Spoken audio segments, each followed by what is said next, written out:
A nation of sheep will beget a government of wolves. Continuing the theme of this series of videos, we start with a quote, this time one attributed to Edward R. Murrow. A quote that reflects on the state and immediate future of the Galactic Republic in the prequel trilogy. A slow creature, stuck in indecision, corruption, and bureaucratic process, chained by traditions and convictions that served the core but bled the outer rim. The Republic wasn't just a failing state during the prequels, it was the reason for the terrible state of the galaxy in that period. The Republic stagnated and dragged the rest of the galaxy with it. Gone were the glory days of the old Republic, of military might and dedication to the singular goal of destroying evil once and for all.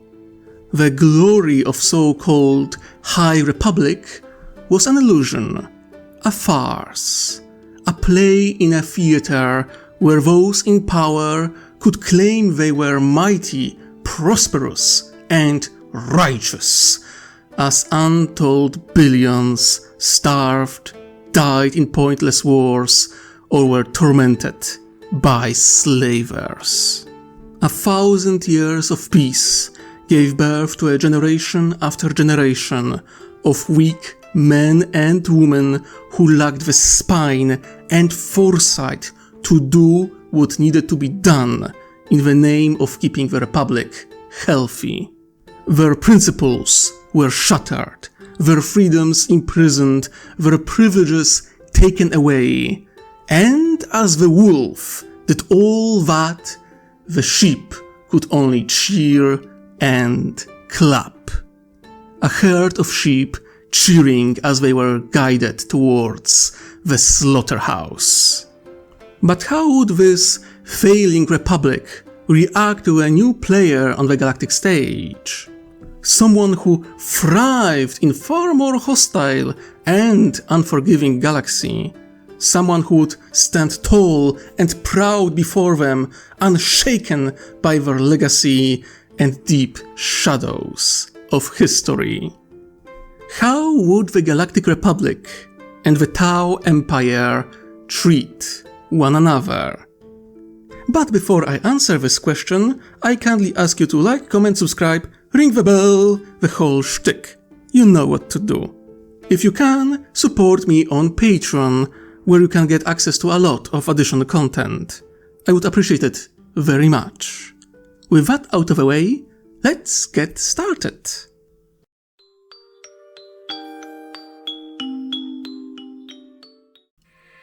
Here is our scenario. 5 years before the Clone Wars, the Tau Empire gets transported into the Star Wars galaxy as they try to launch the 4th sphere of expansion. Something goes wrong, and the entire empire is engulfed by a warp storm that casts them through the time and space. They end up right here, a mirrored position of what they held in the Milky Way galaxy. They occupy a region of a wild space, slightly below the galactic disk, near the Republic borders, if you can call them that. That region of the Outer Rim was essentially lawless.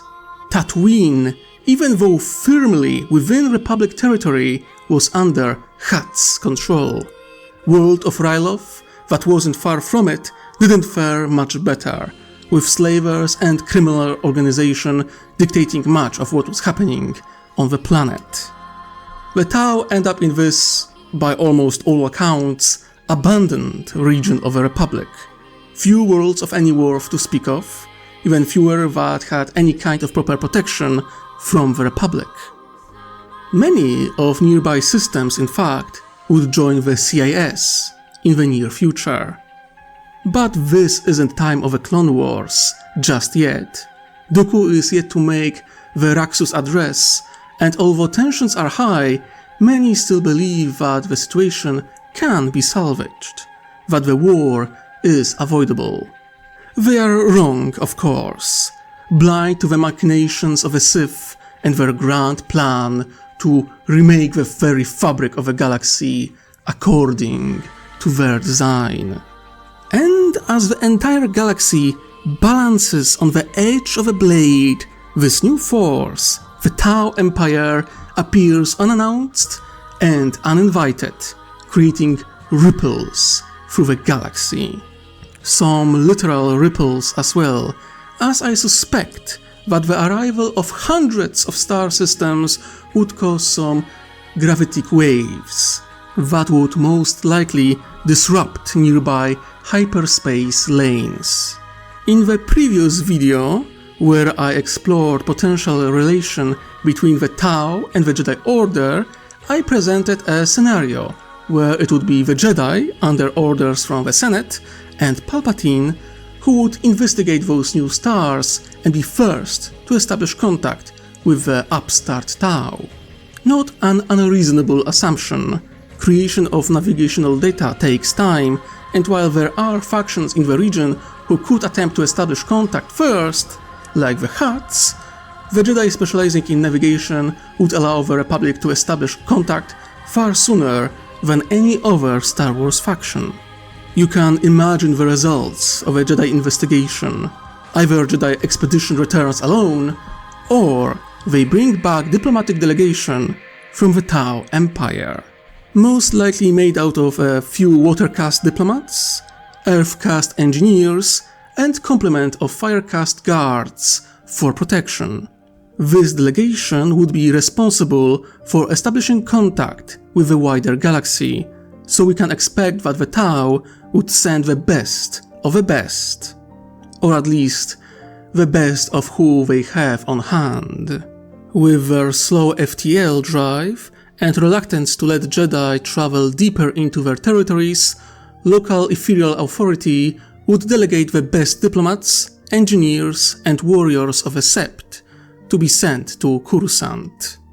Their task would be to observe this Galactic Republic and measure their potential as either ally or foe, while doing their best to establish positive relations.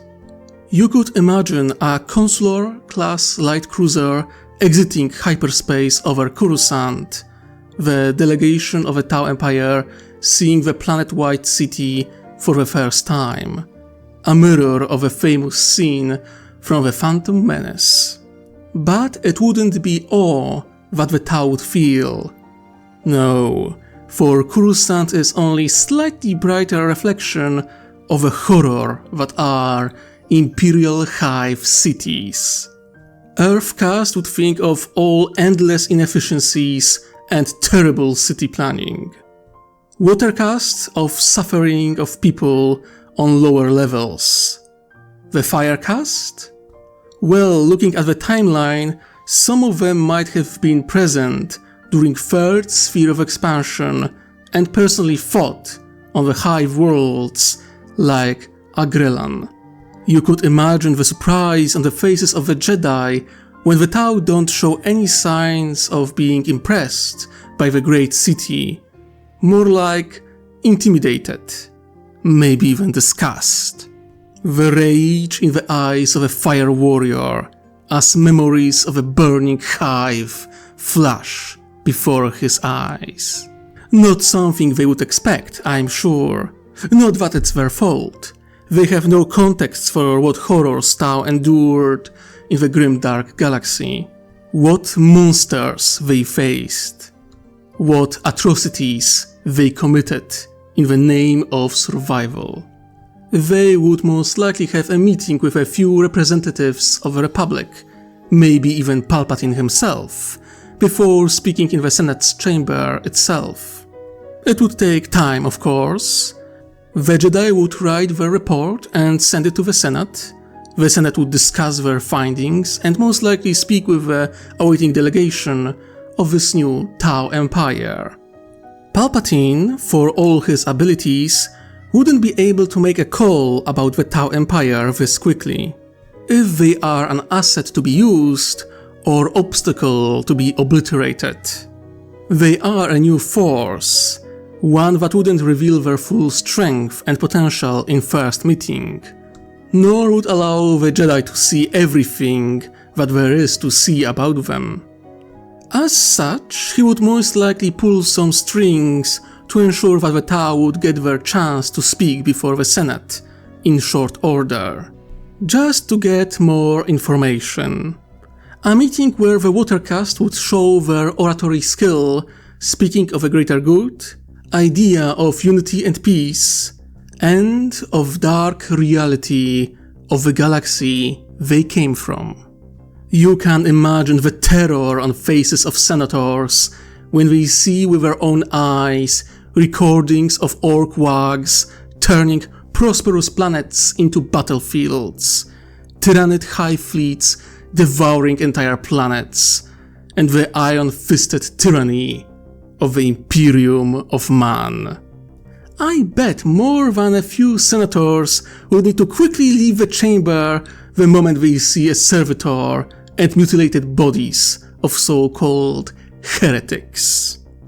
A similar reaction to what Tau themselves experienced when faced with the depths of darkness of their home galaxy. Despite wanting to keep a lot of details secret, Tau can't pretend that they are native to this galaxy. Furthermore, with a number of humans who call Tau Empire their home, the Tau need to reveal that those humans aren't native to Star Wars galaxy. The information presented in the Senate would shake the entire galaxy. Knowledge of a parallel reality where the idea of 1,000 years of peace would sound laughable would be hard to comprehend. It would take some time for senators to digest information delivered by the Tau delegation. Many would be doubtful, unable to accept the existence of monsters that Tau would speak of. Unsure how to treat this empire that managed to endure those horrors and now stood on the distant border of the Republic. It would be at that moment when Palpatine would realize the threat of the Tau Empire, for even though they spoke of peace, harmony and unity, they did manage to endure the darkness of a Grimdark Galaxy.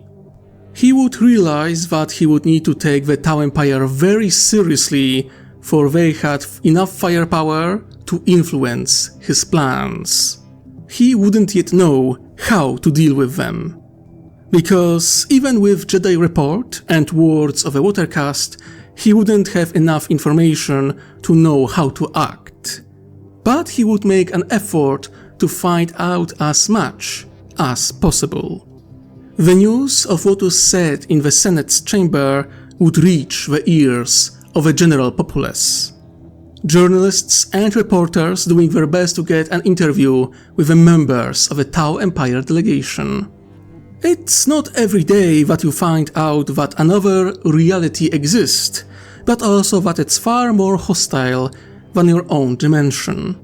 It would probably take a few days for the senators to discuss information regarding the Tau Empire and how they should proceed regarding relations with them. And there are a lot of factors to consider. First of all, how Tau Empire fit with a growing discontent in the Outer Rim. The separatist movement is yet to fully form. 3 more years need to pass before Dooku would make his Raxus address. But tensions exist already, and the idea of breaking away from the Republic is spreading through the Outer Rim and disillusioned worlds of the Republic. I have little doubt that some senators would see the Tau as a threat to the stability of a galaxy, especially with a crisis on horizon.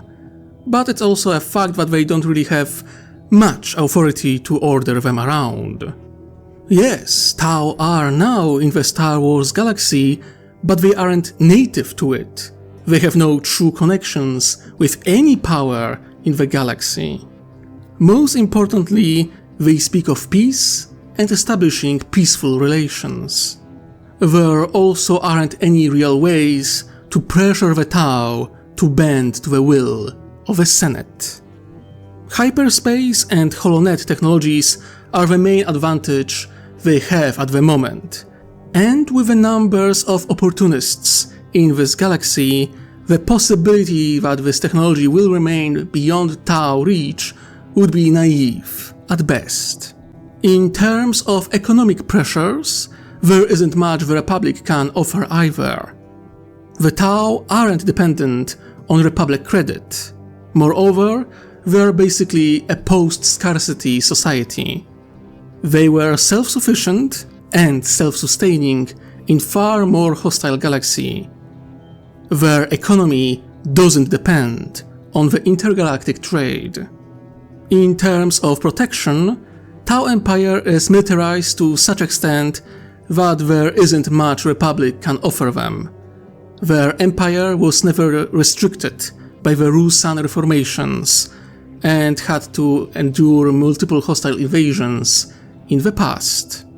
What passes for military in the Republic in 27 BBY are judicial forces that were in the decline for quite some time now. Not to mention that those forces and local defense forces were especially weak in the Outer Rim, where piracy and slavery were rampant. And above those problems, there is a lack of political will to organize any type of military expedition against the Tau Empire. Palpatine needed an elaborate scheme to secure emergency powers for himself, to even establish a proper military. Even when faced with the rising threat of a CIS and news of a droid army, the Senate didn't agree to create an army to defend the Republic. They needed to give power to a soon-to-be dictator to accomplish that. So, sorry, but I do not see the Republic possessing either capacity, will, or enough conviction to attempt using military pressure against the Tau Empire to make them abide by their rules. Especially with the Tau being open to diplomatic talks. Now, before some Star Wars fans will type a comment speaking of how some turbolasers have enough power to put a Tsar bomb to shame, let me make something clear. I'm presenting a crossover scenario here, where potential narrative is placed above the power scaling. So assume that I will be balancing both factions in such a way to keep things interesting, reasonable, and believable. That being said, the Tau Empire is ludicrously militarized by Star Wars standards. Especially by standards of this era of Star Wars Galaxy. I would go so far to claim that Tau Empire would still be considered somewhat dangerous in the era of Old Republic, when both Sith and Mandalorian empires still existed. Remember, the Firecast is fully dedicated to the task of waging war, while the Aircast is partly invested in that role. And just to make you aware of what scale we are talking about here, let's take a somewhat populated planet of 10 billion Tau, slightly more people than modern Earth. If we assume that only 15% of the total population are fire warriors, and only 30% of those are in active duty, whereas being too young, too old, or in reserves, that leaves us with 450 million soldiers from that singular planet alone. The canonical size of a clone army isn't exactly clear, and many dispute its true size to this day. But the somewhat reasonable size I found is 1,728,000,000 clone troopers at its peak. And while at first glance the clone army is far larger, we must remember We are comparing active fire warriors from one planet to all clones of Camino here. And those 450 million are already equivalent to around 23% of a clone army. Not to mention that if I was less generous and counted reserves as active soldiers as well, we would get more than 700 million fire warriors from that planet alone, which would amount to around 40% of a clone army at its peak. And the Tau Empire has a lot of planets. Some estimates put them at around 500 of them. Some have smaller population than Earth. Some have similar or slightly larger. But there are those that have tens of billions, others hundreds of billions.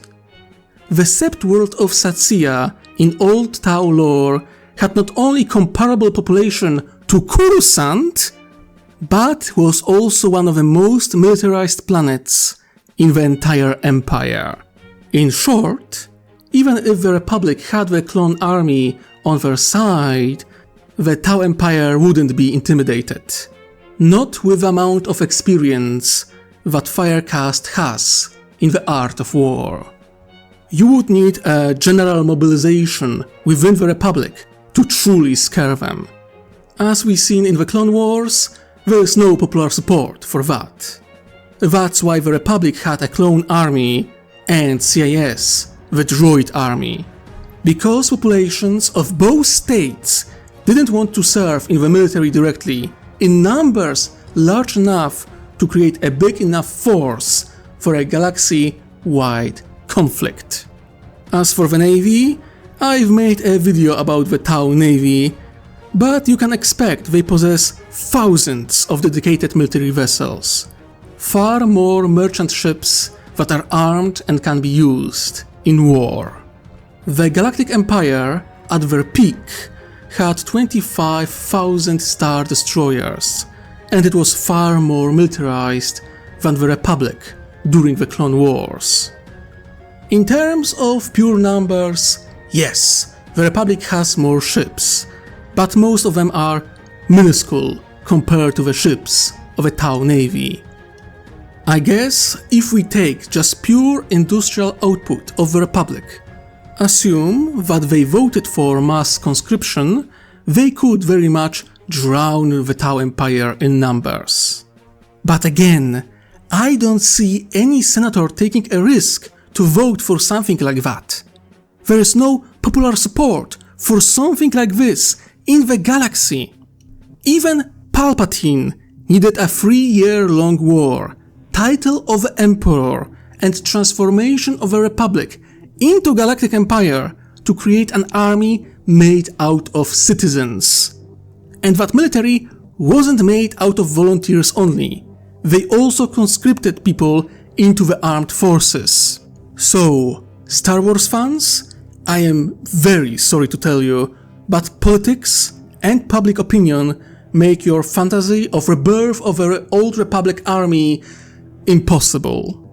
Especially because, and I will repeat myself, the Tau Empire is open to establish diplomatic relations with the Republic. With Padme Amidala acting as a senator, I could see her rallying enough support to establish peaceful relations with the Tau Empire. Watercast diplomats would most likely contact senators and politicians who are from neighboring territories, offering cooperation in fighting slavery and piracy in the region in exchange for support of this action. With that, I could very much see the Galactic Republic and the Tau Empire sign some kind of treaty, which would include trading, non-aggression pact, as well as few other ways to keep peaceful coexistence. But Palpatine would make sure that this cooperation doesn't turn into full-blown alliance. Not that he would need to do much. The Tau themselves wouldn't sign an alliance straight away. They are new to this galaxy, they know very little of it, and of the Republic they deal with. Most information they have gotten so far came from the Jedi, the Republic Senate, and people of the core. Add to that Tau prefer playing with a long game and aren't known for making rash decisions, and non-aggression pact and trading agreement is more than probable. Sure, there would be some tensions, some doubts and suspicions, things that Palpatine would use in the future. But at this point of time, neither side is in a position to start a war of any kind at the drop of a hat. Now, what happens after that is when things get interesting. Because we can't look at the relationship between the Tau Empire and the Republic in a vacuum. There is a matter of disillusioned systems who are ready to leave the Republic, but also the Hutt Empire, which borders the Tau Empire. I hope I don't need to explain the reasons why Tau Empire and the Hutts would be hostile to one another. The Tau would be challengers to the Hutts' dominant position in the region, while the Hutts are basically anathema to the greater good. The Hutts are sly creatures and are more reasonable than most people give them credit for, but the hostility between them and the Tau is unavoidable. Tau despise slavery, and the Hutts are biggest slavers in the galaxy. An open conflict between the two can't be avoided. It wouldn't start straight away. There would be an attempt at diplomacy, but it would fail because of the ideology of a greater good. The Tau would challenge the Hutt sphere of influence one way or another, and the Hutts would respond in force. But they wouldn't be doing great in this matchup. Remember, even though they weren't technically part of Rusan reformations, they did abide to them, to keep good relations with the Republic. The Hutt Empire of a prequel era is far weaker compared to the one known in the Old Republic. With demilitarization of the Republic, the Hutts didn't have the need to keep a strong military. They focused on proxy forces, mercenaries, corsairs, pirates, and other scum. They transformed from a state into a criminal syndicate with a state. They could call up a lot of mercenary forces, but mercenaries are loyal to the coin first. And the Tau Empire have experience in turning criminal organizations into their own assets. There is at least one recorded example where a mission of watercast diplomats managed to unite pirates of the Imperial sector, transform them into a unified force, and successfully cripple logistics of the entire Imperial sector. The local battle fleet had to be mobilized in force to put them down. In the conflict between the Hutts and the Tau, there is a possibility they could convince some of those mercenaries and corsairs to change sides. The Hutts wouldn't manage to mobilize enough forces to destroy the Tau, especially since the conflict would be happening outside the Hutt space proper. The conflict would be in the region where Hutts hold a lot of influence and power, but aren't in total control. In this lawless region of the galaxy, Tau Empire would have a chance to establish their new sphere of influence. Many worlds which technically were part of a republic, yet were under control of the Hutts, could be liberated by the advancing Tau forces. Still remaining independent on paper, yet being closely tied with the Tau. A sort of soft expansion. Tau could even threaten the planet of Tatooine, the seat of power of Jabba the Hutt. Even that would be within their reach. How the Republic would react to this conflict is hard to determine. On one hand, the Tau Empire would actively fight against slavery, piracy, and criminal syndicates, helping worlds that were, by all accounts, outside of Republic protection for decades, if not centuries. On the other hand, the Republic and the Hutts reached some kind of understanding, where the Hutts keep their business to the Outer Rim and the Republic doesn't do much to stop them. Military operations of the Tau Empire would change things. Some senators would be praising the Tau decisive action against the Hutts. Others would fear the stability of the status quo. And a number would call the Tau warmongers, fearing for their own riches gained through cooperation with criminal syndicates. I believe that Palpatine would try to use it, attempting to isolate the Tau from the rest of the galaxy, vilify them to the point that many would see them as aggressive force, yet not enough to start a war with them. He would do his best to make them a non-factor in his machinations. Now, some of you might be interested of my reasoning. Let me explain. I think Palpatine would realize that if Tau join either side of the planned Clone Wars, they would shatter the careful balance he was building for over a decade.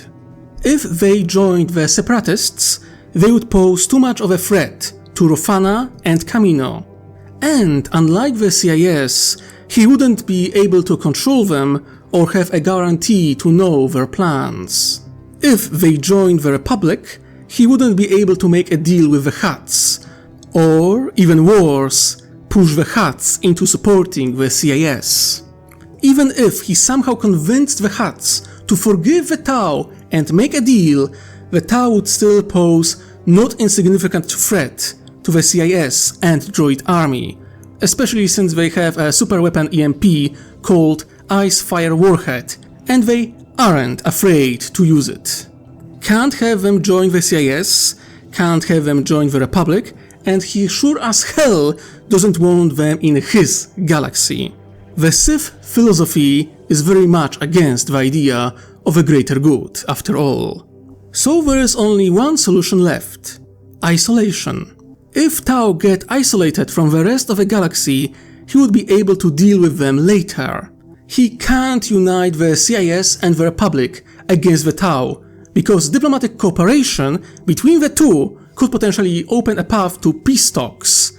He can't cut the limitations he put on both factions to deal with the Tau, because if their true potential is unleashed, the Clone Wars could very much slip out of his and Dooku's control. He can't use either CIS or the Republic to destroy the Tau, because losses sustained fighting them could greatly influence the situation on the fronts of the Clone Wars. Well, maybe the CIS, if he decides to throw not insignificant part of the reserve fleets and armies at them. But, as I've mentioned, the Tau Empire not only have access to a lot of devastating EMP weapons, but they also proven to be very effective against Horde armies. There is no guarantee that the Droid army would accomplish any meaningful victory over the Tau Empire. So the best solution is to isolate them, convince them to stay out of the Clone Wars and deal with them after establishment of the Galactic Empire. The Galactic Empire would have more than enough industrial output, manpower, and hardware to conquer the Tau or force them into submission. It would take time, and it would be costly, but it would work. The best outcome for Palpatine is for the Tau Empire to join the Council of Neutral Systems and stay out of the Clone Wars entirely. Even if a lot of systems near Tau would follow their lead, that's more than acceptable price for keeping them out of the war. But this scenario is optimistic, because for all his talent in manipulation, he doesn't have a way to manipulate the Ethereals. Not directly. This cast is secretive, few in number, and listen to the council of only the highest representatives of the castes. And 5 years are not enough for Palpatine to place enough number of agents that high in Tau hierarchy. Nor there is a guarantee that those voices would be heard. A chance of him manipulating an ethereal of high rank are incredibly low, just as a possibility of meeting one. So the decision of the Ethereal Council would be either largely or completely outside of his control.